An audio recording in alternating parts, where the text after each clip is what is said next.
Gloire soit rendue au Dieu de Papa Florian qui a frappé fort parce que votre enfant était dans le coma. Les médecins ont dit qu'il n'y avait plus d'espoir. Mais le Dieu de Papa Florian lui a communiqué la vie. Allons-y. Puissance. Feu. Le feu, timide, hein? Puissance. Feu. Feu, voilà. Feu. Allons-y. Donc, je me présente, je suis Madame Bétis Delphine. Oui. Et c'est mon époux, Monsieur Bétis Servier. Donc, aujourd'hui, on a vraiment la joie immense d'être à la maison mère au chemin du ciel.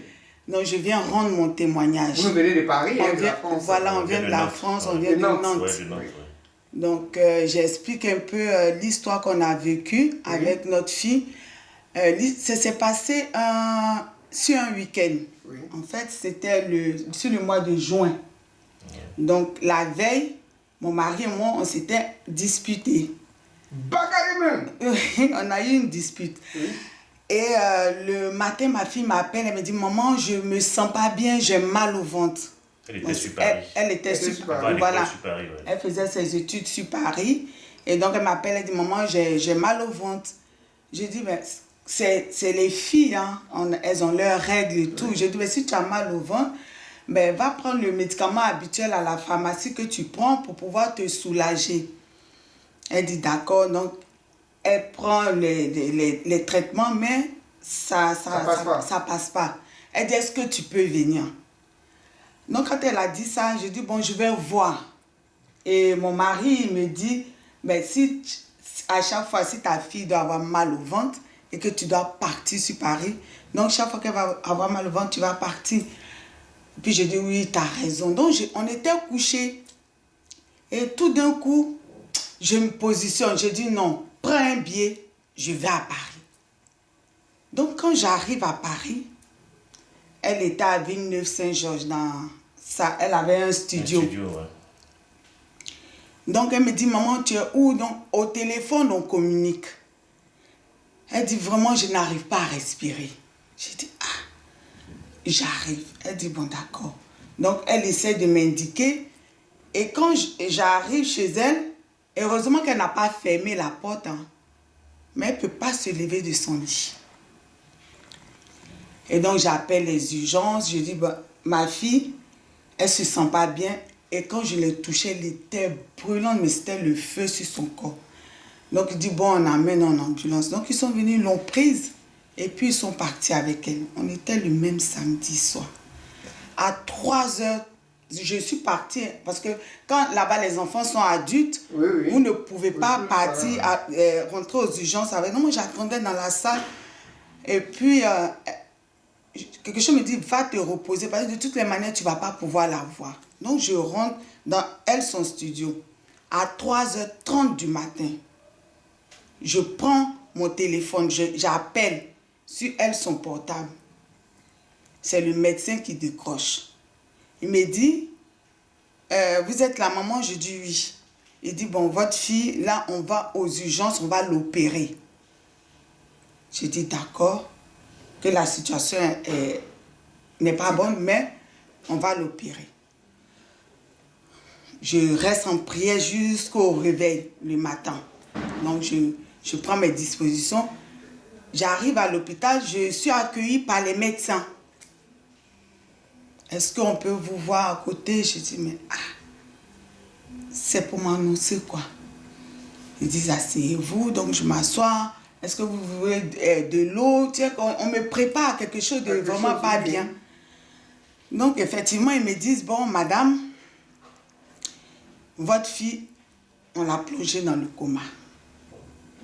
J'ai dit, mais pourquoi? Ils disent, qu'elle a une bactérie, mais ils ne savent pas ce que c'est. Une bactérie? Une bactérie. Qu'ils ne savent même pas ce que c'est. Donc, ils ont mis le top des antibiotiques. Mais ils ne savent pas vraiment c'est quoi comme bactérie. Mais pour le moment, elle a été opérée, mais ils l'ont plongée dans le coma. Donc, il faut que... Ils me préparent déjà à ça, mais quand on est en situation vitale. D'abord, là, c'était en situation vitale. C'est critique. Mais bon, ils se disent qu'ils peuvent quand même essayer de rattraper quelque chose. Voilà. Donc, je vais voir ma fille. Et donc, j'étais vraiment effondrée. J'appelle une amie à moi qui est une amie d'enfance, de jeunesse même. Elle s'appelle Guédé Monique. Donc j'appelle Monique. Voilà. Je dis Monique, elle me dit oui. J'ai dit, ah, les nouvelles sont pas bonnes. Elle dit, à quoi? Et je commence à pleurer. J'ai dit, ah, c'est ma fille, Mégane, que la situation est compliquée, c'est trop dur. Compliqué, trop dur. Elle me dit, j'arrive. Donc, elle arrive le soir même et elle me dit, Delphine. Prends le lotus, là. Ne te gêne pas. Ouais, elle me dit, bon, on va aller voir Mégane. Donc, elle me dit, ah, j'ai le sang de Jésus. Et puis, j'ai une serviette. Moi, je suis de base catholique, mais après, j'ai pratiqué un peu avec les évangéliques. Non, mais je ne suis pas dans une église où je vais prier à proprement dite.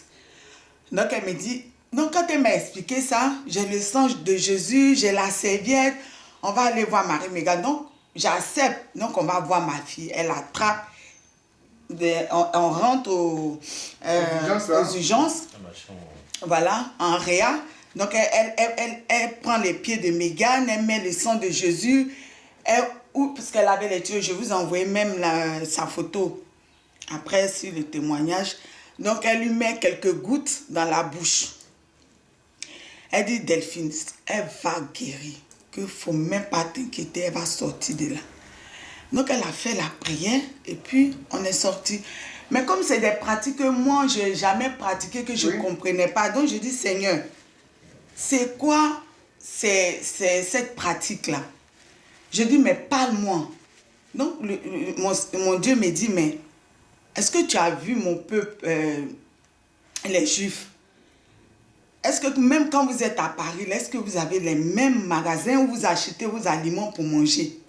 C'est parce que la base de ce qu'elle est en train de mettre est bénie par moi. Donc, en fait, c'est une bénédiction.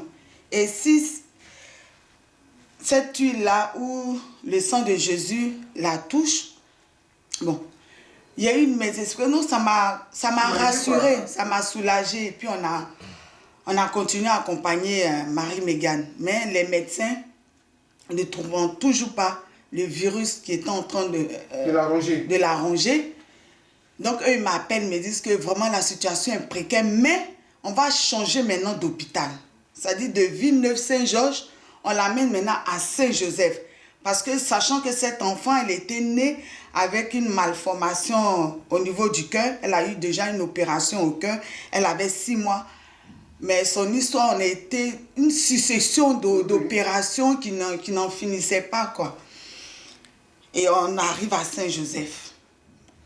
Donc Saint-Joseph, les médecins, c'est la même chose. Ils sont autour de nous à nous donner. Vraiment, c'était... On revient de loin. On revient de loin. C'était des coups de... Ils étaient sceptiques. À chaque fois qu'on partait à l'hôpital, c'était avec la boule au ventre. Parce qu'à chaque fois qu'on arrivait, ils nous disaient que tous les organes sont en train de lâcher. À chaque fois qu'on arrive, c'est tel organe qui lâche. Le lendemain, c'est d'autres organes qui lâchent. C'est le rein, les foies. Ils étaient complètement sceptiques. Ils étaient déboussolés. Non, pour il n'y avait plus de solution. Voilà, il n'y avait plus de solution. C'était pratiquement fini. Mais bon, avec le sang de Jésus, avec la serviette qu'elle avait sur elle, la poitrine, pendant tout son séjour, pendant ces 10 jours de coma, elle avait la serviette. Elle avait la serviette, on avait mis ça comme un doudou. Voilà. Ça ne la quittait pas. On avait dit même aux infirmières de ne même pas toucher ça. Mais la serviette, elle se perdait et ça revenait. À chaque fois, il la retrouvait. Il la retrouvait. Ouais. Voilà. Donc, avec ça, elle s'est rétablie. Et je pense que même mon papa Florent m'a appelé. Oui. On l'avait appelé, il avait prié. Il avait fait une prière. Voilà, il avait fait une prière même pendant qu'il était dans le coma. Et pour dire les choses, c'est que 10 jours de coma, on perd les muscles. On n'a plus de tonicité, rien. Et quand on a fait le 3e hôpital, parce qu'on a eu un 3e départ dans un autre hôpital, et tout ça en succession d'opérations, on en a eu 6. 6 opérations, oui. En 10 jours. Oui. 6 opérations en 10 jours, dont le ventre était ouvert et pendant 48 heures, ils n'ont pas fermé. Parce que selon ce qu'ils voyaient sur l'écran, l'IRM, et quand ils ouvrent ce qu'ils voient à l'intérieur, c'est pas la même chose. Ils ont dit l'estomac est nécrosé. Donc, quand on dit nécrosé, c'est qu'en fait, l'estomac, il y a une partie qui est tout complètement noircie. Donc, soit ils vont mettre une stomie. Donc, ils ouvrent et regardent, l'estomac va bien. Donc, ils ne comprenaient pas. Et donc, on change maintenant, on va dans un autre hôpital qui était Institut Montsouris. Donc, on arrive là-bas le premier jour où ils l'ont mis dans son lit à l'Institut Montsouris. C'est qu'elle ne peut pas lever le doigt même pour écrire. Mais est-ce que vous pouvez vous rendre compte qu'elle a quitté son lit pour se retrouver au sol? Elle est tombée de son lit, sachant qu'elle n'a pas d'appui. Hein. Oui. Pour tomber d'un lit, il faut avoir un appui. Donc, comme j'ai dit, après, quand elle a retourné, ce qui est génial, c'est que tout le vécu, du coma jusqu'à ce qu'elle se réveille, mais elle a gardé tous les images. Elle voyait tout. Elle arrivait à expliquer comment elle communiquait avec une personne qui était là, qu'elle ne voyait pas, d'ailleurs. Et que c'est parce qu'ils ont mis une image devant elle. Elle était fortement attaquée. Donc, elle a soulevé son corps pour le déposer parce qu'elle veut fuir. Ah, c'était beaucoup de choses, papa. On revient de loin. Oui. Vous revenez de loin. Et c'est le sang de Jésus. Le sang de Jésus. Et la serviette. La serviette et le lait que papa a dit, on n'a qu'à préparer, le bonnet rouge avec l'œuf qu'on a préparé, qu'elle a bu. Elle a eu des sels, mais dans les sels, il y a eu une matière, comme un gros morceau de viande, de graisse, un truc comme ça qui est sorti. Et c'est à partir de ce moment qu'elle a commencé à manger un peu. Donc, elle a commencé à être restaurée. Aujourd'hui, où on vous parle, c'était le mois de juin. Elle a repris les cours. Études, ouais. Vous avez les images? J'ai envoyé les images de la période du coma. Mais les images où elle est rétablie et tout, elle peut m'envoyer tout ça par photo. Elle a repris, associer ça au témoignage. Voilà, elle a repris les cours. Là, elle n'a pas de séquelles physiques, intérieures. C'était une attaque. Mais le Dieu de Papa Florian a déjoué l'attaque. Il lui a donné la vie. Il a communiqué la vie. Et pour confirmer ça, j'ai eu ce songe où on était avec mon mari, c'est comme si on était allé dans un endroit et on revenait. Et puis lui, il avait garé la voiture qu'il a à Nantes, il avait garé sa voiture loin. Et Megan me dit, mais maman, je suis fatiguée, donc je ne peux pas marcher pour aller prendre à la voiture. Donc mon mari dit, bon, prenez un taxi et puis moi, je vous prends en chemin. Donc on prend un taxi, le taxi nous conduit direct dans un hôpital.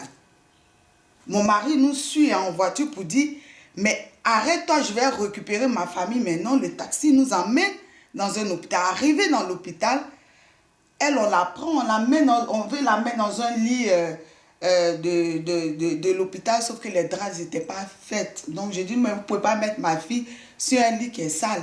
Donc ils refont, je voulais aller chercher des draps propres et l'infirmière a mis des draps propres. Donc ils l'ont mise dans le lit.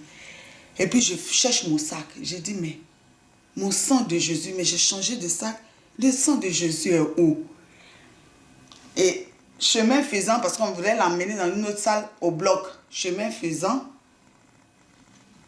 tout ce qui sortait de sa bouche, c'était tout ce qui était pour... C'est comme les asticots, voilà. Oui. Il y avait des asticots qui sortaient plein de son nez, de sa bouche. Donc je mettais la main pour les enlever. Donc on arrive dans la salle où on doit l'opérer, elle est dans le lit, elle est couchée, puis c'est comme une voix me dit, mais regarde dans le sac que tu as.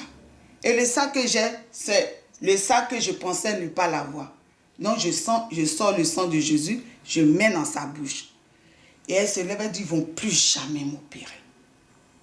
Et elle a dit, maman, allons-y. Le médecin dit, mais non, elle dit, non, on sort, on s'en va. Donc, c'est un songe, hein? Ça, c'est un songe. Ça, c'est le songe qui vient compléter pour dire qu'il y a eu résurrection. Il y a eu résurrection. Pour dire que vraiment elle était morte. Oui. Pour montrer tous les asticots, elle était, voilà. Effectivement. Il n'a plus rien à faire. C'était Dieu. C'est Dieu qui lui a donné la vie. Voilà. Donc c'était pour compléter. Merci d'être venu pour ce témoignage. Amen. Et que l'Éternel Dieu continue de vous assister et de vous accompagner. Amen. Merci papa.